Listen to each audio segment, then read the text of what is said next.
आपकी ओर से एक पहचान मिली है, क्योंकि यहाँ तक वॉलीबॉल, क्रिकेट, फुटबॉल को जाना करते थे, आपकी ओर से आप इस चैम्पियनशिप को जाना जाएगा। जी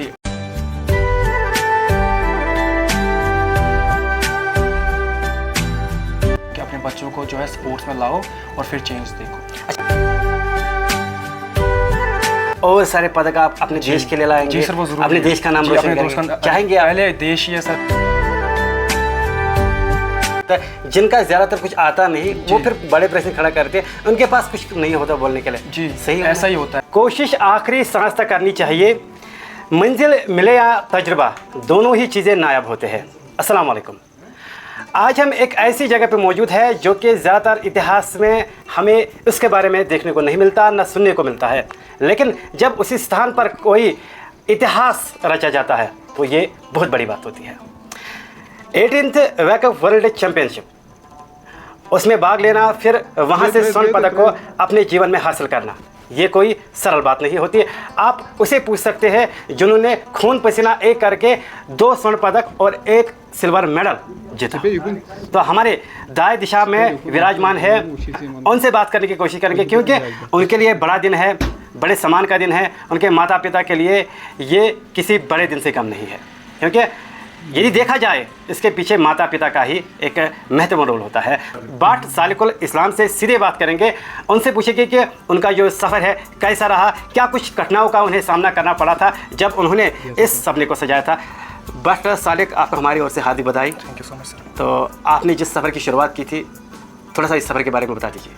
अस्सलाम वालेकुम, मेरा नाम बट सालिकुल इस्लाम है और मैं खयार का रहने वाला हूँ। मैंने रिसेंटली हुई पार्टिसिपेशन जो मेरी थी 18th wake up world artist championship 2026 जो कि दिल्ली में हुई थी, मैंने उसमें पार्टिसिपेट किया था और वहाँ पे मैंने 2 गोल्ड और 1 सिल्वर अचीव। बहुत अच्छी बात है। Yes sir. तो जो मैंने मार्शल आर्ट का सफ़र जो मैंने स्टार्ट किया था वो हुआ था मेरे स्कूल, लीडर स्कूल से, जहाँ पर मैंने प्राइमरी एजुकेशन ली थी। तो वहाँ पे ही हमने ऐसे ही एक दिन कंपटीशन में गए थे, तो वहाँ पे देखा कि मार्शल आर्ट भी होता है, हमें पता नहीं था उसके बारे में। तो फिर आगे हमने स्टेट खेला, फिर स्टेट पे पता चला कि नेशनल लेवल भी होता है, तो ऐसे आगे बढ़ गए।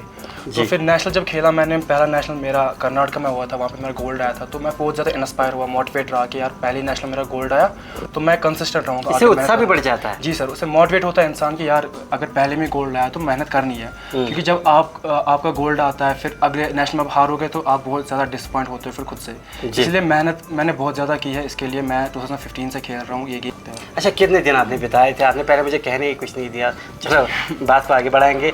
कितने दिन बिताए थे आपने? हमने वहाँ पे, ये हमारा 1 अगस्त से लेके 4 अगस्त तक था वहाँ पे कॉम्पिटिशन। जी, पहले से ही सोचा था कि आज मुझे स्वर्ण जो पदक है वो जीत के जाना? जी सर, जब आप सोचा था पहले से ही? हाँ सर, जब आप घर से निकलते हो तो अगर आप कुछ काम करने जाते हो तो आपको पता होता है घर में मुझे क्या करना है। तो अगर आप ये एम लेके जाओगे कि मुझे गोल्ड निकालना है तो आप निकाल सकते हो गोल्ड। अगर आप जाओगे कि मुझे एंजॉय करना है, वहाँ पे घूमना है, ये करना है, तो फिर कुछ नहीं होता। अच्छा, कितने पार्टिसिपेंट्स थे? पार्टिसिपेंट्स वहाँ पे बहुत थे। वहाँ पे एज ग्रुप्स थे, वेट ग्रुप्स होते हैं अपने अपने, around 50-60 weight age groups weight groups होते हैं। अच्छा। उनमें से फिर जो अपना आपका वेट होता है सिमिलर होता है, उनके बीच में फाइट होती है। जो विदेशी पार्टिसिपेंट्स थे उनसे मिलकर जी, क्या लगा था? उनसे थोड़ा मिलकर सा कुछ अनोखा लगता है जब आप उसके साथ मिलते हो पहली बार। मैंने अभी फॉरेन ट्रैवल नहीं किया है, तो मैंने मतलब ये इंसान बहुत इंस्पायर होता है कि जब आप फॉरेन कंट्रीज़ के लोग देखते हो या USA के जो टॉप कंट्री है उनके लोग देखते हो, वो कैसे मतलब एडमायर करते हैं लोगों को, उनको देख के हम एडमायर करते हैं कि कैसे खेलते हैं। तो वो चीज़ अच्छी रहती है, क्योंकि अब जब आपको ऐसा ये सराउंडिंग्स मिलती है,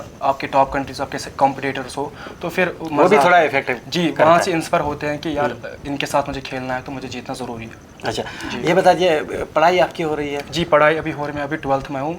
अच्छा, थोड़ा सा यहाँ डाइवर्ट आपकी पढ़ाई मत होती है क्या? हमें पढ़ाई भी यहाँ करनी है, यहाँ चैंपियनशिप भी जीतना है, स्वर्ण पदक भी अपने जीवन में लेके आने हैं, माता पिता का नाम भी रोशन करना है, इसमें थोड़ा सा बाधा पढ़ाई और इस चैंपियनशिप का थोड़ा सा तालमेल कुछ अच्छा नहीं दिखता, थोड़ा सा बताइए। ऐसा नहीं है, अगर इंसान थोड़ा टाइम मैनेजमेंट करना सीखे तो कुछ भी हो सकता है। अगर आप टाइम मैनेजमेंट इक्विलिब्रियम में चलाओगे सब चीज़ें तो कुछ भी हो सकता है। और पढ़ाई का उसमें मैं कम नहीं हूँ, मेरे अच्छे खासे ग्रेड आए हैं 10th में भी 11th में भी, और अब 12th के लिए मैं नीट के लिए प्रिपेयर कर रहा हूँ। अब मुझे उसमें भी अब जरूरी नहीं है कि मैं खेल में सिर्फ अच्छा करूँ, मैं पढ़ाई में भी अच्छा करना चाहता हूँ। अच्छा, माना कि उसके लिए प्रिपरेशन आपने करके रखी है, नीट में भी मुझे कुछ ऐसा करके दिखाना है जिसे और ज़्यादा मैं आगे बढ़ाऊँ, जिससे लोग कहें कि पढ़ाई से ये ना, खेलने से पढ़ाई पे असर नहीं पड़ता। देखो, मैंने ऐसा प्रश्न आपके सामने क्यों रखा, क्योंकि जब हमें कुछ खिलाड़ी ऐसे दिखते हैं, स्थानीय खिलाड़ी, वो क्रिकेट खेलते हैं, ज़्यादातर उनकी पढ़ाई ज़्यादा कुछ फिर नहीं होती, ज़्यादातर वो पढ़ाई की ओर ध्यान नहीं देते, इसलिए मैंने प्रश्न ऐसा किया था।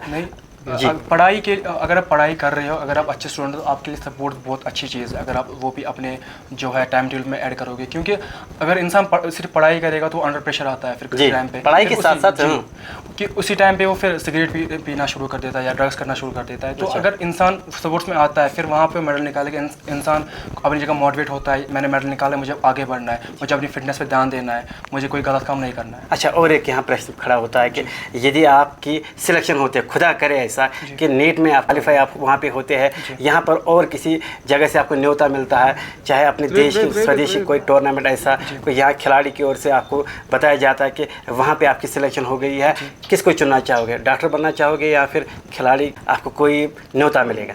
वहाँ बड़ा एक बड़ी चॉइस आपके लिए वहाँ हो सकती है। ये बहुत टफ क्वेश्चन है डिसाइड करना कि मुझे एकेडमिक्स में जाना है या स्पोर्ट्स में जाना है, लेकिन मैं यही कहूँगा कि अगर आप इक्वली दोनों को चलाओगे, ज़रूरी नहीं है फिर दोनों नहीं चल सकते। दोनों सर चल सकते हैं, अगर आप टाइम मैनेजमेंट कर सकते हो तो चल सकते हैं, अगर आप मैनेज कर पाओगे। वो फिर इंसान को खुद तक है कि आप कैसे मैनेज करोगे चीज़ें। अब ज़रूरी नहीं है कि कभी इंसान अगर एकेडमी हो गया तो फिर दोनों चीज़ों के लिए समय कब निकालोगे? सर मैनेज करना पड़ता है। अगर मैं अभी तक मैनेज कर रहा हूँ, मैं 10 साल से मैनेज कर रहा हूँ, दोनों को एक साथ चला रहा हूँ, तो शायद मैं आगे भी इंशाल्लाह करूँगा। फैमिली बैकग्राउंड क्या है आपका? फैमिली बैकग्राउंड सी, मेरे फादर जो है उनका नाम एजाज अहमद भट्ट है, वो एक फार्मिस्ट है और उनने मुझे बहुत सपोर्ट किया है। जब भी मुझे कोई भी चीज़ चाहिए होगी उन्होंने मुझे दी है, चाहे उनके पास पैसे हो, अफोर्ड कर सकते थे या नहीं कर सकते थे उन्होंने, लेकिन मुझे कभी भी ना नहीं बोला। मेरे फादर बहुत ज़्यादा सपोर्टिव है, उन्होंने मुझे बहुत सपोर्ट किया इस चीज़ में, चाहे वो पढ़ाई हो या गेम हो, दोनों चीज़ में बहुत ज़्यादा सपोर्ट किया। जो आपके साथ चलते फिरते हैं, जो आपके साथ शिक्षा भी प्राप्त कर रहे हैं, उन पर थोड़ा सा प्रभाव आपको देख कर के आपने आज स्वर्ण पदक जो अपने जीवन में प्राप्त कर लिए, उनको देखकर, उन्होंने आपको देखकर कुछ विचार आपके साथ साझा किए उन लोगों? जी देखिए, अगर आप एक ऐसी जगह से आते हो जहाँ पर सिर्फ क्रिकेट का नाम हो, जहाँ पे सिर्फ क्रिकेट के बारे में क्रिकेट ज़्यादातर हम देखते हैं जी, यहाँ की सबको ना क्रिकेट का पता है, मार्शल आर्ट भी पता नहीं। अगर मैं अपनी गेम का नाम बोलूँगा तो यहाँ पे से 90% लोग उनको पता ही नहीं होगा ये कौन सी गेम है। तो अगर आप इसमें कोई बड़ी अचीवमेंट, लेकिन आपकी ओर से आप पहचान मिली है, आप पहचान मिलेगी। अब जो नई जनरेशन है वो मुझे देखे एडमायर करेंगे, वो मुझे देखे मोटिवेट होंगे और इंस्पायर होगी कि यार इसने जब कर दिया हम क्यों नहीं कर सकते, और उनके पास आज रिसोर्सेज भी है। ठीक। अच्छा, ये बता दीजिए कि इस क्षेत्र में ज़्यादातर ऐसे कहानियाँ हमने नहीं सुनी है और ऐसे भी नाम हमने कभी भी नहीं सुने हैं कि पहली बार आप ऐसे हो जिस पार्टिसिपेंट ने 2 स्वर्ण पदक अपने जीवन में प्राप्त कर लिए। तो कैसा समझते हैं इस क्षेत्र के लिए, क्या बड़ी बात हो सकती है? जी, ये क्या अच्छा सा प्रभाव पड़ सकता है? जी ऑब्वियसली ये बहुत बड़ी बात होगी मेरे फर्स्ट ऑफ ऑल गांव के लिए, फिर मेरे डिस्ट्रिक्ट के लिए, क्योंकि मैं पहला प्लेयर हूँ अपने डिस्ट्रिक्ट का जिसने वर्ल्ड चैम्पियनशिप में गोल्ड निकाला है। तो वो एडमायर करेंगे लोग, और लोग मोटिवेट होंगे, अपने बच्चों को स्पोर्ट्स में आने देंगे। क्योंकि हमारा ये है कि हम चाहते हैं कि हमारे बच्चे सिर्फ पढ़ाई करें, लेकिन सिर्फ पढ़ाई के साथ साथ खेल कूद ज़रूरी है। मैं सबसे कहना चाहता हूँ कि अपने बच्चों को जो है स्पोर्ट्स में लाओ और फिर चेंज देखो। अच्छा, कोई अब आपसे कोचिंग की एक कोशिश आपसे मांगेगा, करना चाहोगे? जी ज़रूर। अच्छा, फिर और शिक्षा के लिए भी आपको मांगेगा कि आप हमें सिखाइए, आप हमें थोड़ा सा ज्ञान दीजिए, हमें शिक्षा की ओर जाना है कि या फिर इस गेम की ओर जाना है? मैं यही कहूँगा कि दोनों चीज़ें अगर आप बैलेंस कर सकते हो तो आप दोनों चीज़ों को एक साथ चला सकते हो, और स्पोर्ट्स को कभी नहीं छोड़ना चाहिए ज़िंदगी में, क्योंकि इस सबसे बड़ी चीज़ होती है इंसान का सेहत। जब स्पोर्ट्स में रहते हो तो आप ठीक रहते हो, हेल्दी और फिट रहते हो, तो वो चीज़ है।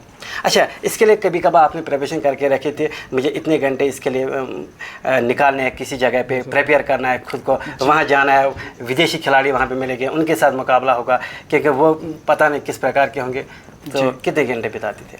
सर मैं ऐसे तो मैं घर में प्रैक्टिस करता था नॉर्मली खुद के साथ ही, क्योंकि यहाँ पे हमारे जो डिस्ट्रिक्ट में इसकी कोई एकेडमी नहीं है। मैं पहला प्लेयर हूँ, मैं खुद अगर एकेडमी स्टार्ट कर सकता तो मैं ही कर सकता हूँ, क्योंकि मुझे ही पता है गेम का। लेकिन मैंने अपने जो मेरे कोच है मिस्टर एजाज अहमद भट्ट सर, जो कि श्रीनगर के हैं, जो आर्निस इंडिया के हेड है, उनने मुझे बहुत ट्रेन किया अपने अंडर। उनने मुझे जो नेशनल से पहले हमारे कैंप होते थे उनने, और वहाँ पर हमें ये प्रैक्टिस कराई बहुत ज़्यादा, वर्कशॉप्स दिए हैं और सिखाया, बड़ों के साथ चलना सिखाया, सीनियर्स के साथ रखा है कि सीखो कैसे क्या करना है। तो उसी वजह से मैं, उनकी वजह से अगर हूँ तो मैं खड़ा उनकी वजह से हूँ यहाँ पे अभी। जी, यहाँ पे और एक प्रश्न खड़ा होता है कि उसकी ओर से आपको सहयोग मिला यहाँ तक पहुँचाने के लिए, फिर माता पिता की बात कहाँ पे होती है? माता पिता की बात इसलिए होती है क्योंकि जो जहाँ से कंपैरिजन यहाँ पे खड़ा होता है। जी, जहाँ से मैं आता हूँ वहाँ पे ज़्यादातर लोग अपने बच्चों को स्पोर्ट्स में ज़्यादा सपोर्ट नहीं करते हैं, क्योंकि बहुत ज़्यादा टैलेंट है, हमारे यहाँ भी बहुत ज़्यादा टैलेंट है, लेकिन कदर नहीं होती टैलेंट की। अब जो वहाँ वो श्रीनगर के, उनको पता है कि स्पोर्ट्स में बहुत ज़्यादा मिलता है, उनको खुद पता है, तो उन्होंने मुझे बहुत सपोर्ट किया। और अगर आपके पास टैलेंट होगा फिर आपको कोई भी सपोर्ट कर सकता है, चाहे आप फिर वर्ल्ड स्टेज पे खेलो या उससे ज़्यादा खेलो या नेशनल स्टेज पे खेलो। आपकी ओर से इस क्षेत्र को एक पहचान मिली है कि 18th वेकअप जो विश्व चैंपियनशिप था, आपने वहाँ 2 स्वर्ण पदक जीत लिए हैं। आप आपकी ओर से एक पहचान मिली है, क्योंकि यहाँ तक वॉलीबॉल, क्रिकेट, फुटबॉल को जाना करते थे, आपकी ओर से आप इस चैंपियनशिप को जाना जाएगा जी। समझते हैं आप अगर जी सर, अगर मैंने गोल्ड इस बार लाया है, अगली बार मेरे साथ और दो होंगे वो लाएंगे मेडल, तो धीरे धीरे जो है कि प्रमोट हो जाएगी गेम। ऐसा नहीं है कि ये इसको 8 साल हो गए गेम को इधर। अब यहाँ जो हमारा साइड ये बस क्रिकेट और वॉलीबॉल के पीछे, इनको उसके बारे में नॉलेज है, बाकी कोई गेम इनको नहीं है पता। तो अगर आप ऐसा कुछ करोगे, बीच में कोई आएगा वो ऐसे गोल्ड निकालेगा, जैसे हमारा जेवलिन था, किसी को पता ही नहीं था तो जेवलिन क्या होता है। जब चोपड़ा ने ओलंपिक्स में गोल्ड निकाला तो अब सारे जेवलिन के पीछे। वैसे जैसे मैंने अभी गोल्ड निकाला तो शायद कल को यहाँ के जो नेक्स्ट जनरेशन है या जो मेरे दोस्त हैं वो मुझे देख के एडमायर करेंगे, मुझे देख के मोटिवेट होकर स्पोर्ट्स में आएंगे और मार्शल आर्ट खेलेंगे। चाहते हैं आप कि आप आगे जाएंगे और सारे पदक आप अपने देश के लिए लाएंगे? जी सर, वो जरूर अपने देश का नाम रोशन करेंगे, चाहेंगे आप? पहले देश ही है सर, देश का नाम रोशन करना है, क्योंकि हमें बहुत ज़्यादा जो है देश बहुत ज़्यादा सपोर्ट करता है स्पोर्ट्स के रिलेटेड। हमें कैश प्राइज अवार्ड देते हैं हम। अगर आपने एक अच्छी बात कही, देश हमें सपोर्ट करता है, समर्थन देता है, लेकिन कुछ ऐसे युवा भी हमें मिलते हैं वो कहते हैं कि हमें समर्थन उस प्रकार से नहीं मिलता। नहीं, समर्थन मिलता है। अगर फिर उनके लिए तो तगड़ा जवाब है। देखिए सर, ऐसा नहीं है कि आपको नहीं मिलेगा। अगर आपके अंदर टैलेंट हो, अगर आप कंसिस्टेंट रहोगे तो आपको मिलेगा। बोलता वही है जो कुछ कर नहीं सकता, वही बोलता है हमें सपोर्ट नहीं करता। हाँ, मेरा भी यहाँ पे प्रश्न खड़ा होता है, जिनका ज़्यादातर कुछ आता नहीं वो फिर बड़े प्रश्न खड़ा करते हैं, उनके पास कुछ नहीं होता बोलने के लिए। जी सही, ऐसा ही होता है। जैसे हमारा पहले क्रिकेट का बोलते हैं नहीं होती सिलेक्शन, अभी आकिब नबी खेल रहा है, राशिद सलाम खेल रहा है, उमरान मलिक खेल रहा है, तो ऐसे ही पहले बोलते हैं सिलेक्शन नहीं होती है। अब उनके अंदर टैलेंट था, वो सिलेक्ट हो गए। वैसे अगर आपके अंदर टैलेंट है तो आपको कोई नहीं रोक सकता, फिर चाहे गवर्नमेंट हो या कोई भी हो, तो आपको सब सपोर्ट करेंगे। अच्छा, सरकार ने एक कदम उठाया था आज से 2 महीने पहले कि ड्रग्स से मुक्त करना है युवाओं को, कि ये एक अहम मुद्दा है आजकल बना हुआ है। तो क्या कहते हैं आप, सरकार ने सही वो एक स्टेप उठाया था कि ड्रग्स से मुक्त करना है, ड्रग्स के पीछे युवाओं को नहीं भटकना है, क्योंकि जीवन पूरा इनका तबाह हो जाता है, फिर हानिकारक भी है जीवन के लिए, तो आप इसे समर्थन देते हैं? जी सर, उनका ये बहुत बड़ा जो उनने स्टेप लिया था ड्रग्स को ड्रग फ्री करना अपने इंडिया को, वो बहुत अच्छा था। क्योंकि करना चाहिए जी, ज़रूर करना चाहिए, क्योंकि उससे जो है उससे प्रॉब्लम होती है, हमारी जो यूथ उसी से ख़राब होती है।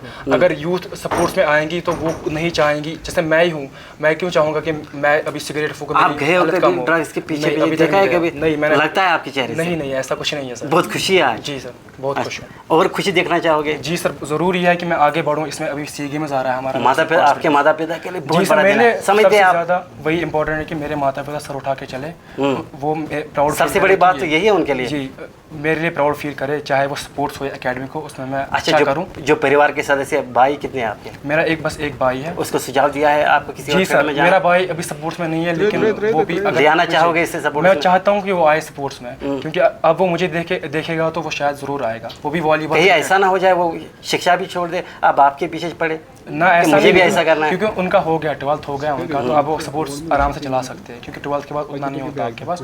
अगर आप 11th 10th में आप चला सकते हो दोनों चीज़ों को इक्वली, तो फिर आगे आप चला लोगे। मतलब कि सपोर्ट्स और शिक्षा, इसका तालमेल बहुत अच्छा है, होना चाहिए, जरूरी है, दोनों जरूरी है। अच्छा, जो आपके वर्ष के आपके क्लासमेट्स रहे हैं उनके लिए क्या एक संदेश अंत में कि आपको क्या करना है, क्या नहीं करना चाहिए? मैं उनको यही कहना चाहता हूँ कि आप जो है पढ़ाई अच्छे से करो और कुछ टाइम निकालो स्पोर्ट्स के लिए भी।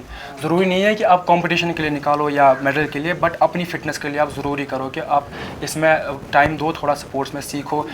सबसे बड़ी चीज़ है self defence, martial art self defence के लिए ज़रूरी लगता है। कहीं पे ऐसा कुछ होता है कि आपको खुद को बचाना है, उस टाइम पे आप सेल्फ डिफेंस यूज़ कर सकते हो, मार्शल आर्ट यूज़ कर सकते हो। जी, धन्यवाद Salikul Islam. Thank you sir. तो ये थे सालिकुल इस्लाम, जो हमारे साथ एक लंबी बातचीत विस्तार से उन्होंने हमारे साथ बातचीत की, अपने जीवन काल के बारे में उन्होंने कहा। हालांकि कम वर्ष के हैं, उन्होंने सारी जो कोशिश की थी इसको जीतने के लिए, वो सारी जो कहानी है हमारे साथ साझा की। और ये जो आप स्वर्ण पदक और ये पदक आप बड़ी मात्रा में देख रहे हैं, ये ऐसे ही नहीं मिलते, बल्कि इसके लिए आपको कठिनाइयों का सामना करना पड़ता है, तभी तो आपको इतने सारे मेडल मिल जाते हैं और समाज में आपको नई पहचान मिलती है। और इसके साथ साथ देश में भी आपको एक नई पहचान मिल जाती है। उसके साथ साथ कुछ ऐसे मौके आपको दे दिए जाते हैं जिससे आप आगे बढ़ जाते हो। उसके साथ आपके जो परिजन है, आपके जो परिवार के सदस्य है, खुद आपका जो जीवन है वो बहुत सक्सेसफुल होता है। फिलहाल हमने सालिकुल इस्लाम के साथ बात की, उन्हें अपने अच्छे विचार हमारे सामने रखे। फिलहाल आपको हमारी ओर से बधाई, आपके परिवार को हमारी ओर से बधाई, क्योंकि आपको जब हमने देखा हमारा भी दिल बहुत धन्य हो गया, बहुत खुश हुए हम। इंशाल्लाह। तो हमारे साथ बातचीत करने का बहुत बहुत धन्यवाद। फिलहाल खैर हाफत नाड़ से जे के आज तक अपडेट के लिए आबिद हुसैन।